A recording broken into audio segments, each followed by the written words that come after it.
African grey parrot shouts, "Grandma," to homeless woman. When its owner sees her, she falls to her knees crying. Please listen until the end to be amazed by this story. A grey parrot's piercing shriek cut through the morning air, startling pedestrians on Cedar Street. "Grandma, Grandma!" The bird's calls echoed between the brick buildings, its voice carrying an almost human urgency that made Rachel Montgomery freeze in her tracks. She clutched Kevin, her beloved African grey parrot, closer to her chest as he continued his frantic calls. In all their years together, she had never heard him so agitated. Kevin had been her grandmother Linda's parrot before she disappeared, leaving behind only questions and heartache. Rachel had been taking Kevin on their usual morning walk, an odd sight that often drew curious glances from passers-by. But today was different. The parrot's excitement was focused on something or someone ahead of them on the street. Through the early morning crowd, Rachel spotted an elderly woman huddled in a doorway, her clothes worn and dirty, her silver hair tangled. The woman's face was weathered, yet there was something hauntingly familiar about her features that made Rachel's heart skip a beat. Kevin's wings fluttered against Rachel's grip as he called out again, "Grandma! Time for tea, Grandma." It was one of the phrases he had learned years ago, when Linda would serve tea every afternoon in delicate china cups passed down through generations. Rachel's legs felt weak as realization dawned. Could it really be? She had searched for so long, following every lead, checking every hospital and shelter in the area. The police had eventually closed the case, suggesting that Linda, who had been showing early signs of memory loss, had simply wandered too far, and Rachel had never accepted their implications. Taking a tentative step forward, she studied the woman more closely. The elderly woman seemed lost in her own world, mumbling softly to herself as she arranged and rearranged a collection of small objects beside her, a habit Rachel remembered well from her grandmother's last days at home. Kevin suddenly broke free from Rachel's grasp, gliding the short distance to land beside the woman. Instead of startling or shooing away the bird as most people would, she simply smiled and reached out a trembling hand. "Pretty bird," she whispered, her voice rough from disuse. "Pretty bird likes tea time." Rachel's vision blurred with tears as she recognized the gentle tone, the slight lilt that had once read her bedtime stories and taught her to bake cookies. Her knees buckled, and she found herself kneeling on the cold sidewalk. "Grandma," she managed to choke out. "Grandma Linda." The woman looked up at the sound of her name, confusion clouding her eyes. But Kevin hopped closer, rubbing his head against her hand in a gesture Rachel had seen hundreds of times before. The parrot's familiar touch seemed to stir something in the woman's memory. "Tea time," the woman repeated softly, her gaze distant.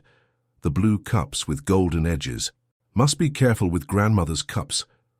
Rachel reached into her phone with shaking hands, needing to call for help, to alert her family, to set in motion whatever would be needed to bring her grandmother home.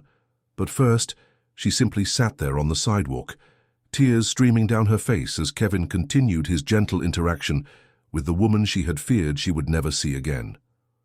The morning crowd parted around them, most hurrying past without a second glance. But in that small bubble of space on Cedar Street, time seemed to stand still, as a clever parrot's recognition began to bridge the years of separation between a grandmother and granddaughter. The next few hours passed in a blur of sirens, questions, and paperwork.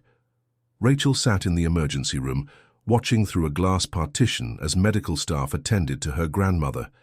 Kevin, unusually quiet now, perched on her shoulder, his presence a steady comfort in the chaos.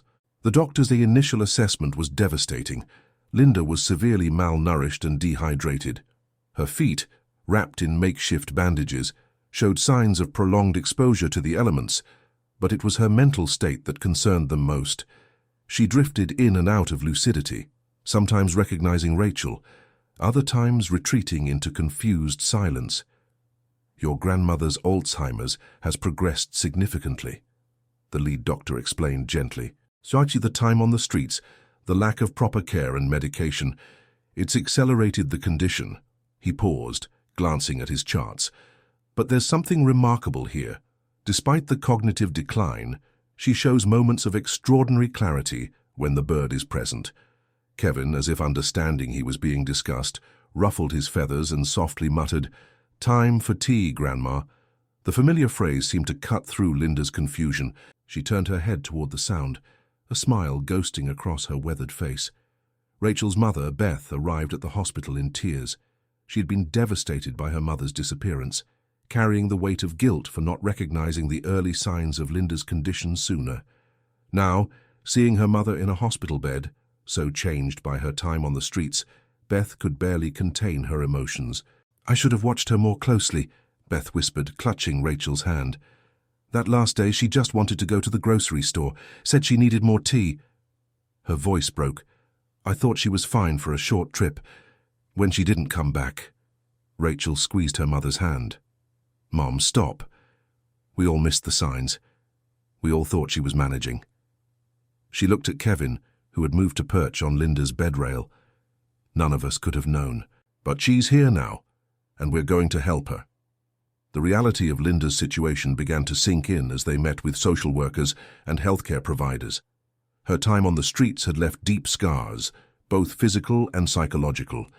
She had developed routines and behaviors that helped her survive, but would make readjustment difficult. More challenging still was her intermittent awareness, moments of perfect clarity followed by periods of profound confusion. Yet through it all, Kevin remained a constant bridge to Linda's memories. When she became agitated, his familiar phrases would calm her. When she retreated into silence, his presence would often draw her back. The medical staff had never seen anything quite like it. The emotional connection to the Parrot seems to activate neural pathways that her condition has otherwise damaged, a neurologist explained.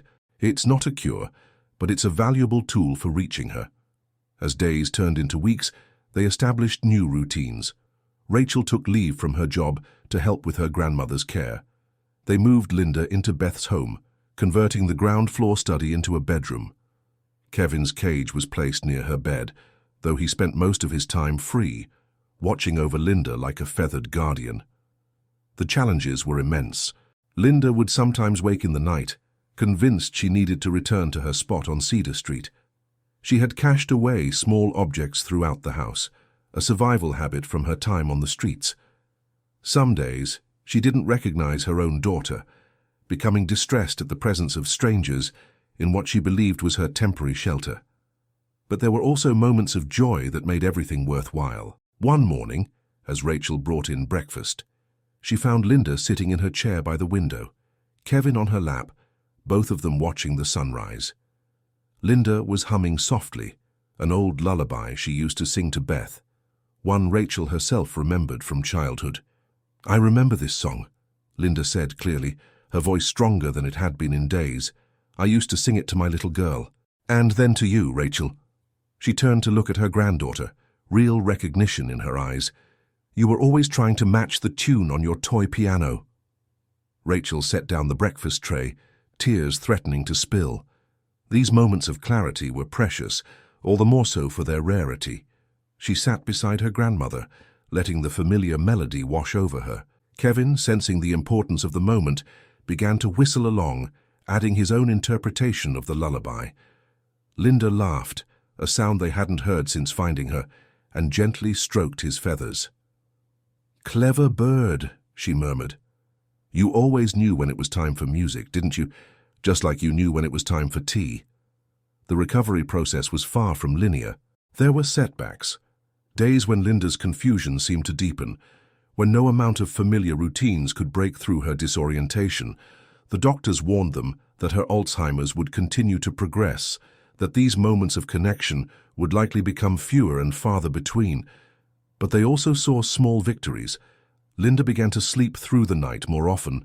She started to recognize the house as a safe place, her compulsion to leave gradually diminishing. And most significantly, her bond with Kevin seemed to grow stronger, providing an anchor to her identity even when other memories slipped away. Rachel documented everything, keeping detailed notes about what triggered her grandmother's memories and what caused her distress. She worked closely with Linda's medical team, developing strategies to maintain her grandmother's connection to the present while honoring the dignity of her condition. One particularly difficult evening, After Linda had spent hours in a state of agitation, unable to recognize her family, Kevin did something unprecedented. He flew to Linda's shoulder and began to recite, one after another, all the phrases he had learned from her over the years. "Time for tea, Grandma." "Pretty bird wants a cookie." "Music time, Linda." "Careful with the china." It was like watching a key turn in a lock. With each familiar phrase, Linda's anxiety seemed to decrease. By the time Kevin had exhausted his vocabulary, she was calm again, humming her lullaby and running her fingers over the parrot's feathers. That night, as Rachel updated her notes, she realized something profound. While they couldn't stop the progression of Linda's condition, they had found a way to make her remaining time rich with moments of connection. Kevin had shown them that even when memories fade, the heart remembers what matters most. As Linda settled into her new routine, Rachel began to notice subtle patterns in her grandmother's behavior. Certain times of day seemed to trigger specific memories, and with them, varying degrees of lucidity. The early morning hours, when the house was quiet except for Kevin's gentle whistling, often brought their clearest conversations. During one such morning, Linda began speaking about her time on the streets, something she had never done before. Her voice was soft but steady, her eyes focused on Kevin as he preened his feathers nearby. "I wasn't always lost out there," she said, surprising Rachel with her clarity. "Sometimes I knew exactly where I was, but I couldn't remember how to get back. It was like walking through a fog where familiar things looked strange." She paused, reaching out to Kevin, who immediately hopped onto her finger. "I kept looking for something, but I couldn't remember what it was. Now I think maybe I was looking for him." Rachel sat quietly, afraid to break the spell of this rare moment of insight. Linda continued, stroking Kevin's feathers with trembling fingers. "There were kind people," she said. "A woman who brought me soup every Wednesday, a shopkeeper who let me sit in his doorway when it rained. But nothing felt right. Nothing felt like home." Kevin nuzzled against her hand, cooing softly, "Until I heard him call for me." The revelation hit Rachel hard. While they had been searching hospitals and shelters, Linda had been surviving through the kindness of strangers. She had been both lost and found, existing in a liminal space between her past and present selves. Beth discovered through careful questioning that Linda had actually spent much of her time not far from their old neighborhood. The grocery store she had set out for that last day was her anchor point, though she could never quite remember why it was important. She had created a small circuit of safe places, moving between them as the weather and circumstances dictated. This information led Rachel to seek out some of the people who had helped her grandmother. The soup woman turned out to be Margaret, a retired nurse who ran a small outreach program for the homeless. She remembered Linda well. "She was different from the others," Margaret explained over coffee in her tiny kitchen. "Always so polite, so proper even in her confusion. She would tell stories about a talking bird and afternoon tea, and I thought they were just fantasies. Now I realized she was remembering her real life." The shopkeeper, an elderly man named Kevin, which made Rachel smile at the coincidence, had kept a folder of sketches Linda had made on scraps of paper, dozens of crude drawings of what was clearly an African grey parrot. She would sit for hours, drawing the same bird over and over, he said, handing Rachel the worn folder. "I saved them because they seemed important to her." These discoveries helped the family understand that even in her most confused states, Linda had held on to certain core memories. The doctors explained that this was common with Alzheimer's. Some memories remained remarkably resilient while others faded away. But understanding brought new challenges. As Linda became more settled, she began to show signs of distress about her time on the streets. Nightmares disrupted her sleep, and she would wake calling out for the people who had helped her, worried that they might need her help in return. Kevin proved invaluable during these episodes. His presence seemed to ground her in the present while honoring her experiences. When she became agitated about Margaret or the shopkeeper, the parrot would use his tea-time phrases, creating a bridge between her past and present lives. Rachel worked with Linda's doctors to develop new strategies for managing these concerns. They began incorporating elements of her street life into her daily routine in controlled ways, setting up a small table where she could organize her important things, creating a safe space in the garden where she could feed local birds, keeping a box of art supplies for when she felt compelled to draw. One day, while Linda was having a particularly good morning, she asked to visit Cedar Street. The medical team advised against it, warning that it might trigger a setback. But Rachel saw how important this was to her grandmother. With careful planning and support, they arranged a brief visit. The moment they arrived, Kevin, who had come along perched on Rachel's shoulder, began whistling a cheerful tune. Linda walked slowly down the street, pointing out her various shelters and hiding spots. She remembered the names of other homeless people she had encountered, spoke of their kindnesses and their struggles. At the shopkeeper's store, Kevin Sr. came out to greet them, bringing fresh tea and paper cups. Linda's eyes lit up with recognition, and she spent a few precious minutes telling him about her real life, about Kevin the Parrot, about her family. The old man listened with tears in his eyes, finally understanding the full story of the gentle woman he had watched over for so long. The visit proved to be a turning point. Rather than triggering a decline, it seemed to help Linda integrate her experiences. She became more settled, the nightmares less frequent. She began to speak more openly about her time on the streets, sharing stories that helped her family understand both the hardships she had endured and the humanity she had encountered. Kevin remained her constant companion through it all, his vocabulary somehow expanding to include new phrases that seemed perfectly suited to their evolving situation. "Safe now, Grandma," he would say, a phrase none of them remembered teaching him. "Home for tea." As Rachel watched her grandmother and Kevin one evening, she realized that their story was not just about finding a lost loved one. It was about understanding that love and memory could survive in the most unexpected ways. That connection could bridge even the widest gaps in understanding. Kevin had not just found Linda, he had helped her find her way back to herself. As seasons changed, Linda's condition continued to fluctuate, but her bond with Kevin remained unshakable. The parrot had developed an almost uncanny ability to sense when Linda was about to have a difficult moment, often alerting the family before any visible signs appeared. One particularly challenging afternoon, Beth discovered something that shed new light on Linda's time away. While helping her mother sort through some of her collected items, a task Linda now allowed on her good days, Beth found a weathered notebook tucked inside an old shoe. The pages were filled with Linda's handwriting, though much of it was nearly illegible. "I need to remember," one clear entry read. "The bird knows must find the bird. He'll help me remember who I am." The discovery of the notebook revealed that even in her most confused states, Linda had retained some awareness of her connection to Kevin. The entries, though scattered and often jumbled, showed her struggling to hold on to her identity through memories of her beloved pet. Rachel spent hours carefully transcribing the legible portions of the notebook, trying to piece together her grandmother's journey. Some entries were heartbreaking in their clarity. "Today I saw a little girl with her grandmother. They were having ice cream. I think I used to do that with someone. Was it my daughter? I can't remember her face, but I remember the ice cream was strawberry." Other entries revealed the daily challenges Linda had faced. "The kind man at the store let me stay in his doorway again. It rained all night. I heard birds singing this morning. One sounded like my bird. But my bird knows my name. These birds don't know my name." Beth found reading the notebook too painful, but Rachel saw it as a valuable window into her grandmother's experience. She shared relevant passages with Linda's medical team, helping them better understand the unique way Linda's mind had worked to preserve certain memories, while others slipped away. The doctors were particularly interested in Linda's repeated references to Kevin throughout the notebook. Even when she couldn't remember names or faces, she had maintained a clear image of the parrot in her mind.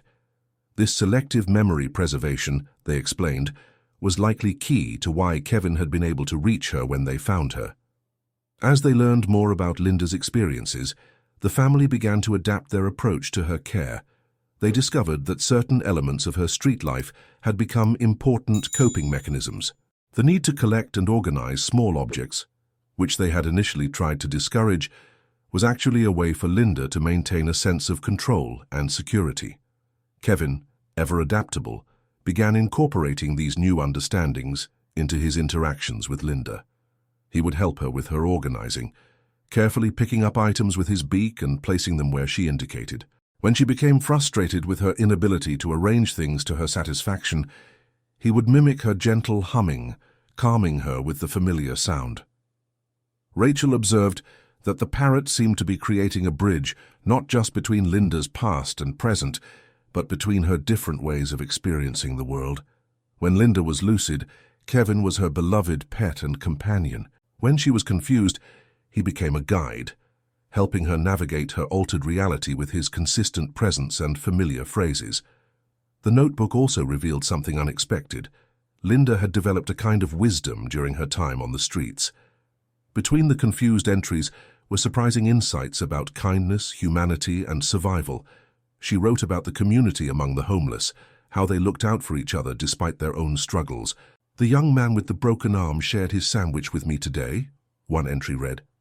"He said everyone needs someone to care about them. I think he's right. I care about my bird, wherever he is. Someone must care about this young man too." These insights led Rachel to reach out to the homeless community in their area. She connected with organizations that helped people living on the streets, sharing what she had learned from her grandmother's experience. Kevin, who had become something of a local celebrity since Linda's return, often accompanied her on these visits. The parrot's presence had an unexpected effect on the people they met. Many of them remembered Linda, and seeing Kevin helped them share their own stories of connection and loss. One elderly man broke down in tears when Kevin said, "Time for tea," explaining that Linda had always insisted on sharing her tea with him when she had it. Beth, inspired by these revelations, began volunteering at a local shelter. She said it helped her feel closer to understanding what her mother had experienced. More importantly, it helped her process her guilt over Linda's disappearance by channeling it into helping others. Through it all, Linda continued to have both good days and bad. On her good days, she would sometimes join Beth at the shelter, sitting quietly with Kevin on her shoulder, offering gentle smiles to the people there. On her bad days, she retreated into herself, but even then, Kevin remained her constant companion, his presence a steady reminder of who she was and where she belonged. The medical team continued to monitor Linda's condition closely, amazed by the way Kevin's presence seemed to slow the progression of her symptoms. They began documenting the case, interested in understanding how such a strong emotional connection could impact cognitive function in Alzheimer's patients.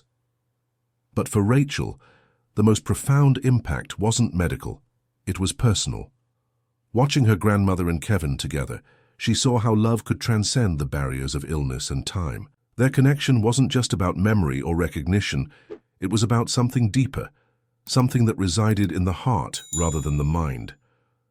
As time passed, the family settled into new rhythms, but life had a way of presenting unexpected challenges. One morning, Kevin refused to eat, his usually bright eyes dulled, his feathers puffed up in obvious discomfort. Linda, despite being in one of her more confused states, was the first to notice something was wrong. "The bird is sick," she announced with surprising clarity, reaching for Kevin with trembling hands. "He needs help, just like he helped me." Rachel rushed Kevin to an avian veterinarian, her heart heavy with worry. The diagnosis was a respiratory infection, serious but treatable. However, the vet warned that Kevin's age meant recovery might be slower than usual. They would need to keep him at the clinic for treatment. The separation proved challenging for Linda. Without Kevin's familiar presence, she became more agitated, her moments of clarity fewer and farther between. She would sit by the window for hours, mumbling about finding her bird, eerily reminiscent of her notebook entries from her time on the streets. Beth tried to maintain their routine, but Linda's distress grew more pronounced each day. She began collecting feathers from the garden, arranging them carefully on Kevin's empty perch. At night, they would hear her talking to the feathers, using the same gentle tone she used with Kevin. Rachel split her time between the veterinary clinic and home, worried about both Kevin and her grandmother. The parrot's recovery was slow but steady, though he seemed listless without Linda. The vet noticed that Kevin perked up whenever Rachel played recordings of Linda's voice on her phone. "Animals form deep emotional bonds," the vet explained. "So just as he's been a support for your grandmother, she's been his constant companion. They're missing each other." This observation led Rachel to try something new. She began recording videos of Kevin at the clinic to show Linda, and taking videos of Linda to show Kevin. The effect was remarkable. Both seemed to draw strength from seeing each other, even if only through a screen. Linda's reactions to the videos provided new insights into her condition. Even on her most confused days, she recognized Kevin immediately, often reaching out to touch the screen while calling his name. The doctors noted that her cognitive responses were stronger when watching Kevin than during any other activity.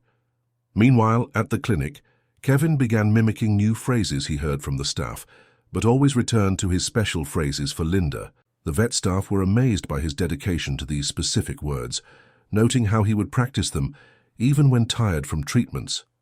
The separation, though difficult, revealed something important about Linda and Kevin's relationship. It wasn't just about presence, it was about the deep understanding they had developed. Even apart, they maintained their connection through memory and habit. During Kevin's absence, Linda began sharing more stories about their early days together, her memory of those times surprisingly sharp. She told Rachel about how Kevin had first learned to say, "Time for tea," practicing for weeks until he got it right. She remembered teaching him to recognize different family members, his first successful flight across the living room, the way he would watch over her garden from his window perch. These stories, shared in moments of clarity, helped Rachel understand why Kevin had been able to recognize Linda even after so much time apart. Their bond had been built on countless small moments, each one reinforcing their connection. Finally, after what seemed like an eternity, Kevin was well enough to come home. The reunion was emotional for everyone. The moment Kevin was brought into the room, Linda's entire demeanor changed. She sat up straighter, her eyes clearer than they had been in weeks. Kevin, still somewhat weak, flew directly to her shoulder, his favorite perch. He nuzzled against her cheek and softly said, "Home for tea, Grandma." Linda's smile lit up the room as she stroked his feathers with gentle fingers. The vet had provided a detailed care plan for Kevin's continued recovery. Linda, to everyone's surprise, proved to be an excellent nurse. On her good days, she would carefully monitor his medication schedule, making sure he got his treatments on time. Even on her bad days, she seemed to maintain some awareness of his needs. The experience of caring for Kevin seemed to give Linda a new sense of purpose. She became more engaged in her own care as well, better able to communicate her needs and feelings. The doctors noted that having a focus outside herself appeared to help stabilize her cognitive fluctuations. Beth observed that this role reversal, Linda caring for Kevin instead of the other way around, had strengthened their bond in new ways. "It's like they understand each other even better now," she remarked one evening, watching Linda prepare Kevin's evening medicines with careful concentration. Rachel saw it too. The dynamic between Linda and Kevin had evolved from simple companionship to something more complex, a partnership where each supported the other in their own way. Kevin still helped Linda navigate her confused moments, but now Linda helped him regain his strength, each of them giving what the other needed most. As Kevin recovered, he developed a new habit. Each morning, he would fly to Linda's window and watch the sunrise with her, both of them quiet and content in each other's company. These peaceful moments became a cherished part of their daily routine, a reminder of the resilience of their connection. The medical team continued to monitor both Linda and Kevin, fascinated by how their relationship adapted to new challenges. They noted that Linda's cognitive responses remained strongest when engaging with Kevin, but now showed improvement in other areas as well, particularly when she was involved in his care. After Kevin's recovery, life settled into a new pattern, but the experience had changed something fundamental in their household.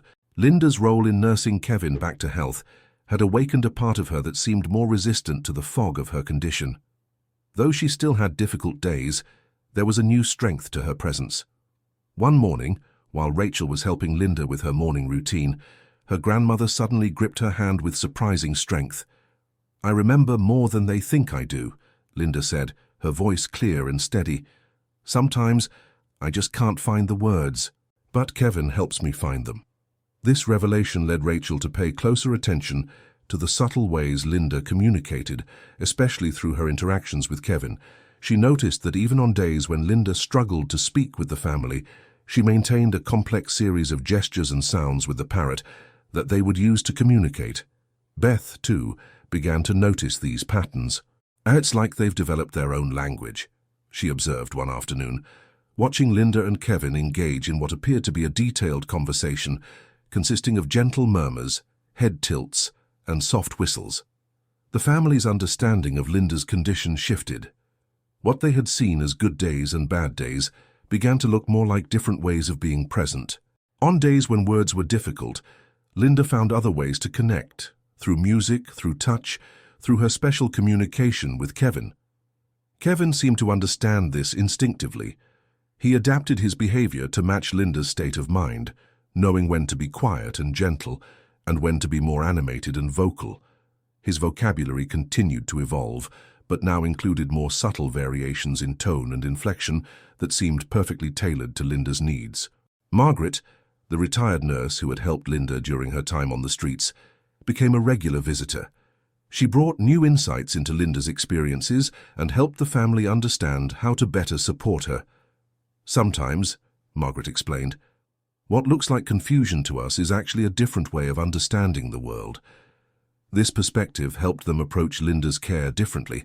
Instead of trying to always bring her back to their reality, they learned to sometimes step into hers. When she wanted to organize her collection of small objects, they would join her, letting her teach them the significance of each item. When she spoke of her time on the streets, they listened without trying to redirect her. Kevin remained the constant bridge between these different realities. He seemed to understand intuitively when to use his traditional phrases that connected Linda to her past, and when to simply be present with her in whatever moment she was experiencing. One day, Linda had a particularly difficult morning. She was agitated, unable to recognize Beth, insisting she needed to return to her spot on Cedar Street. But instead of trying to convince her she was home, Beth tried something new. She asked Linda to tell her about Cedar Street. What followed was a remarkable conversation. Linda, with Kevin perched attentively on her shoulder, began to share detailed memories of her time there. Not just the hardships, but the moments of kindness and community she had experienced. She spoke of the people who had helped her, the daily rhythms of street life, and how she had never completely lost hope of finding her way back to something she couldn't quite remember. As she spoke, Kevin would occasionally interject with one of his phrases, each one perfectly timed to support her narrative. When she mentioned the shopkeeper who shared his tea, Kevin would say, "Time for tea, Grandma." When she talked about feeling lost, he would say, "Safe now, home for tea." Beth recorded the conversation, understanding its importance. It was the first time Linda had been able to fully articulate her experiences during her time away. The recording became a valuable tool, both for the family's understanding and for Linda herself, on days when she struggled to connect past and present. The medical team was particularly interested in this development. They noted that Linda's ability to navigate between her different experiences seemed to be strengthening, especially when supported by Kevin's presence. Though her condition hadn't improved in traditional medical terms, her quality of life had significantly enhanced. Rachel began to see that what they had initially viewed as a simple story of loss and reunion was actually something far more complex. It was about finding new ways to connect, about understanding that love and memory could exist in forms they hadn't imagined possible. Kevin's role had evolved far beyond that of a beloved pet or even a therapeutic presence. He had become a kind of translator, helping Linda express things she couldn't otherwise communicate. His ability to move between her different states of awareness made him uniquely suited to help her maintain her sense of self, even as her condition continued to change. Linda's notebook, which they had found earlier, took on new significance in light of these developments. Rachel began to see that what they had initially read as confused ramblings were actually Linda's attempts to maintain her connection to her identity through her memories of Kevin. Even in her most lost moments, she had held onto that core relationship. The family began documenting these interactions, creating a record not just for themselves, but for others who might benefit from understanding this unique bond. They noted how Kevin's presence seemed to allow Linda to access memories and emotions that were otherwise difficult for her to reach. Margaret, drawing on her nursing experience, helped them understand the broader implications of what they were observing. "What you're seeing," as she explained, is the power of unconditional love and acceptance. Kevin doesn't try to fix or change Linda's reality. He simply meets her where she is and helps her feel safe there. This insight helped the family refine their approach to Linda's care. They learned to be more patient, to listen more carefully, to look for the meaning behind her words and actions rather than just their surface appearance. Kevin's example showed them that sometimes the most powerful way to help was simply to be present and accepting. As seasons turned, Linda and Kevin's story began to touch lives beyond their immediate family. Word spread through the medical community about the remarkable bond between a grandmother with Alzheimer's and her African grey parrot. Others dealing with similar situations reached out to learn from their experience. Rachel found herself sharing their story with families facing similar challenges, always emphasizing that while Kevin's connection with Linda was unique, the underlying message was universal.